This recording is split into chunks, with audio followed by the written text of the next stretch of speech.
শপথ নিয়েই বদলা নয়, বদলের কথা মুখ্যমন্ত্রী ফড়নবিসের মুখে। আগামীকাল 7 ডিসেম্বর থেকে মহারাষ্ট্র বিধানসভায় 3 দিনের বিশেষ অধিবেশন শুরু, জানালেন ফড়নবিস। নতুন স্পিকার নির্বাচিত হবেন আগামী 9 ডিসেম্বর। মহারাষ্ট্রের মুখ্যমন্ত্রী পদে শপথ নিলেন বিজেপি নেতা দেবেন্দ্র ফড়নবিস। উপমুখ্যমন্ত্রী হিসাবে শপথ নিলেন শিবসেনা শিন্ডে প্রধান একনাথ শিন্ডে এবং এনসিপি সভাপতি অজিত পাওয়ার। মুম্বাইয়ের আজাদ ময়দানে রাজ্যপাল সিপি রাধাকৃষ্ণন তাদের শপথ বাক্য পাঠ করালেন। একজন উপমুখ্যমন্ত্রী থেকে মুখ্যমন্ত্রী হলেন, আর একজন দীর্ঘ টালবাহানার পর মুখ্যমন্ত্রী থেকে উপমুখ্যমন্ত্রী হলেন। তৃতীয় জন আগে উপমুখ্যমন্ত্রী ছিলেন, এখনো তাই রইলেন।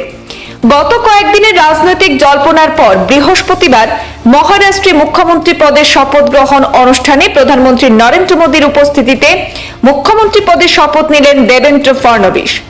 আর সদ্য প্রাক্তন মুখ্যমন্ত্রী একনাথ শিন্ডে উপমুখ্যমন্ত্রী পদে শপথ নিলেন। এনসিপির অজিত পাওয়ার ফের একবার উপমুখ্যমন্ত্রী পদে শপথ নিলেন। এদিন মুম্বাইয়ের আজাদ ময়দানে শপথ গ্রহণ অনুষ্ঠান অনুষ্ঠিত হয়।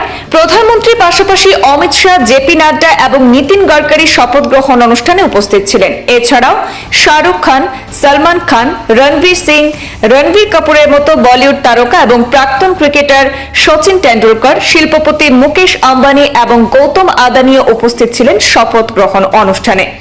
এদিকে মহারাষ্ট্রের মুখ্যমন্ত্রী হিসেবে শপথ নিয়েই বদলা নয়, বদলের বার্তা দিয়েছেন বিজেপি নেতা দেবেন্দ্র ফড়নবিস। তার নেতৃত্বাধীন মহাজোটী সরকারের ভবিষ্যতের রূপরেখাও স্পষ্ট করলেন তিনি। বৃহস্পতিবার বিকেলে শপথ গ্রহণের পর সন্ধ্যায় সাংবাদিক বৈঠক করেন তিনি। সেখানেই তিনি বলেন যে বদলের রাজনীতি হলেও প্রতিহিংসার রাজনীতি হবে না। 2019 সালের বিধানসভা ভোটের পর থেকে একাধিক রাজনৈতিক ভাঙাগোড়ার সাক্ষী মহারাষ্ট্র। সেই প্রসঙ্গে উল্লেখ করে তিনি বলেন যে গত 5 বছরে আমরা বহু বদল দেখেছি। আমাদের আশা ভবিষ্যতে তেমন বড় কোনো ঝাঁকুনি হবে না। অনেকেই মনে করছেন, এই মন্তব্য করে ফড়নবিস ইঙ্গিত দিতে চেয়েছেন যে শাসক জোটের 3 শরিক দলই ঐক্যবদ্ধ থাকবে। ফড়নবিস জানিয়েছেন, আগামী 7 ডিসেম্বর থেকে মহারাষ্ট্র বিধানসভায় 3 দিনের বিশেষ অধিবেশন শুরু হবে, অর্থাৎ আগামীকাল থেকে শুরু হচ্ছে সেই বিশেষ অধিবেশন। আগামী 9 ডিসেম্বর নতুন স্পিকার নির্বাচিত হবেন। সদ্য শপথ নেওয়া মুখ্যমন্ত্রী আরো জানিয়েছেন, চলতি মাসের শেষে বিধানসভার শীতকালীন অধিবেশনের আগেই অন্য মন্ত্রীরাও শপথ নেবেন। প্রসঙ্গত, বৃহস্পতিবার মুখ্যমন্ত্রী ফড়নবিস, 2 উপমুখ্যমন্ত্রী একনাথ শিন্ডে এবং অজিত পাওয়ার শপথ নিলেও অন্য মন্ত্রীরা এখনো শপথ নেননি। বাকি মন্ত্রীদের শপথ ডিসেম্বরে। একটি সূত্রের খবর, শিন্ডের শিবসেনা স্বরাষ্ট্র দপ্তর তাদের দেওয়ার দাবি তুলেছে।